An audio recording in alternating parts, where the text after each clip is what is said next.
Hello friends, आज का जो टॉपिक है वो है पोलिनोमियल्स का। तो टोटल पोलिनोमियल्स में 3 टॉपिक हैं।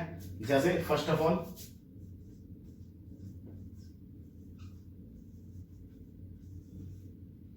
पोलिनोमियल्स, इसमें जो पहला टॉपिक है वो है फैक्टराइज का। सेकंड जो टॉपिक है वो है क्वाड्रेटिक इक्वेशन बनाने का।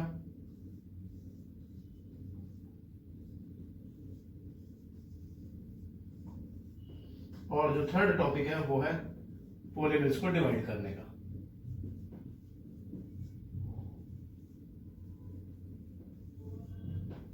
तो सबसे पहले स्टार्ट करते हैं फैक्टराइज से। फैक्टराइज का मतलब है, मान के चलिए कोई इक्वेशन दे रखी है आपको, 2x² प्लस का 5x प्लस का 3 इज इक्वल टू 0। अब आपको इस इक्वेशन का फैक्टर निकालना है। तो फैक्टर निकालने के लिए हम सबसे पहले पॉलीमल की मल्टीप्लाई थर्ड वाले से करेंगे। डेट मींस 2x² की मल्टीप्लाई 3 से करेंगे। इन दोनों का मल्टीप्लाई करने पर आंसर आएगा 6x²। तो यहाँ जो न्यूमेरिकल वैल्यू है हम इसका एलसीएम निकालते हैं। एलसीएम निकलेगा इस तरीके से 2 और 3। अब इसके ये जो दो फैक्टर्स बने हैं इनसे हमें ये बीच वाली वैल्यू बनानी होती है विद सिंबल, यानी कि सिंबल के साथ। अब हमें इन दो वैल्यू का ऐसा इस्तेमाल करना है कि हमारी वैल्यू बन सके। तो हम बनाएंगे इस तरीके से 2x² प्लस का 2x प्लस का 3x प्लस का 3 इज इक्वल टू 0। यानी कि पहली वैल्यू और लास्ट की value same as it is लिखी जाएगी।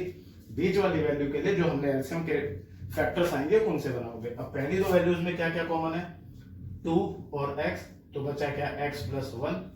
और दूसरे में कॉमन है 3, x plus 1 is equal to 0।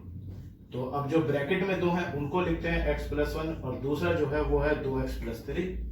इस तरीके से हम फैक्टराइजेशन करते हैं। तो पहला टॉपिक है ये। इसके अलावा जो दूसरे इसी टाइप में जो दूसरे क्वेश्चंस आते हैं वो कुछ आते हैं इस तरीके से, जैसे t² माइनस का रूट 15।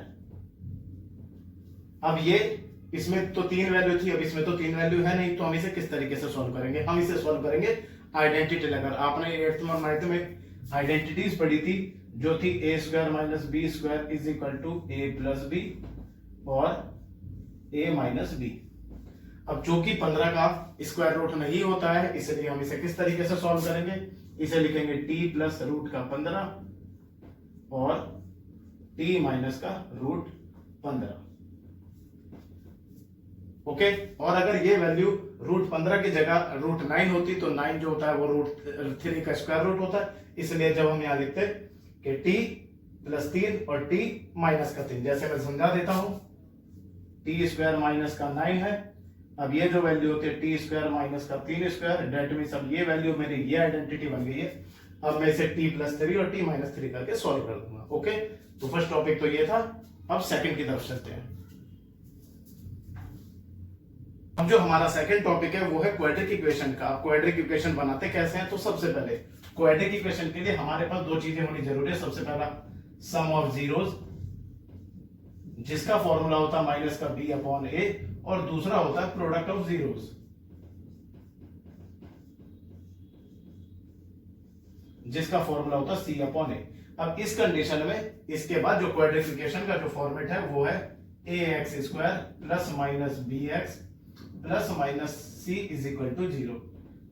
अब इनके आगे प्लस माइनस इसलिए लिखा है क्योंकि ये संख्या पॉजिटिव भी हो सकती है और नेगेटिव भी हो सकती है। जैसे मैं एग्जांपल के तौर पर सॉल्व करता हूं कि एक वैल्यू है जिसका सम दे रखा है 1/4 और प्रोडक्ट की वैल्यू दे रखी है मुझे सिर्फ माइनस का 1। अब मैं इन्हें इन फॉर्मेट्स में रखकर इनकी वैल्यूज निकालूंगा, यानी कि ए बी सी की वैल्यू निकालूंगा। तो जैसे सबसे पहले स्टार्ट करते हैं, सम ऑफ जीरोस का फॉर्मूला होता है माइनस का b अपॉन ए, और सम का मतलब है अल्फा प्लस बीटा। तो ये वैल्यू है मेरी 1/4। दैट मीन्स मेरी a की वैल्यू हो गई 4 और माइनस b की वैल्यू 1, दैट मीन्स b की वैल्यू हो जाएगी -1। अब इसी तरीके से इसी फॉर्मेट को लगाकर हम प्रोडक्ट ऑफ जीरोस निकालते हैं। तो प्रोडक्ट का फॉर्मूला होता है c अपॉन ए। अब यहां मेरे पास वैल्यू है सिर्फ 1, प्रोडक्ट की वैल्यू है 1, तो ये होता है सी अपॉन ए। अब मेरे पास सी की तो कोई वैल्यू नहीं है, लेकिन ऊपर मेरे पास ए की वैल्यू थी जो थी 4, तो मैं इसे ऊपर लेकर जाऊंगा क्रॉस मल्टीप्लाई करके, तो सी की वैल्यू हो जाएगी -1 into 4, that means c is equal to minus का 4। अब मेरे पास ए की वैल्यू 4, बी की वैल्यू -1 और सी की वैल्यू माइनस का 4 है।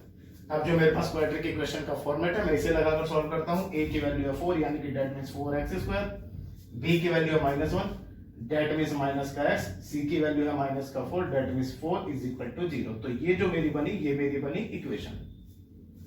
अब यहां मैंने वेरिएबल x ले रखा है, आप x की जगह y, z मतलब कोई सा भी वेरिएबल A to Z कोई भी इस्तेमाल कर सकते हैं। ओके, तो जो तीसरा टॉपिक है वो है पॉलीमर को डिवाइड करने का।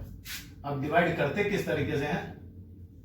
डिवाइड करने का तरीका कि एक छोटे पॉलीमर से बड़े पॉलीमर को डिवाइड करना। एग्जांपल के तौर पर जैसे कि 2x की पावर 4 प्लस 3x की क्यूब प्लस 4x² प्लस का 9x प्लस का 10, और इसको आपको डिवाइड करना x² प्लस के 2 से। तो डिवाइड किस तरीके से करते हैं? डिवाइड करने का तरीका है ये,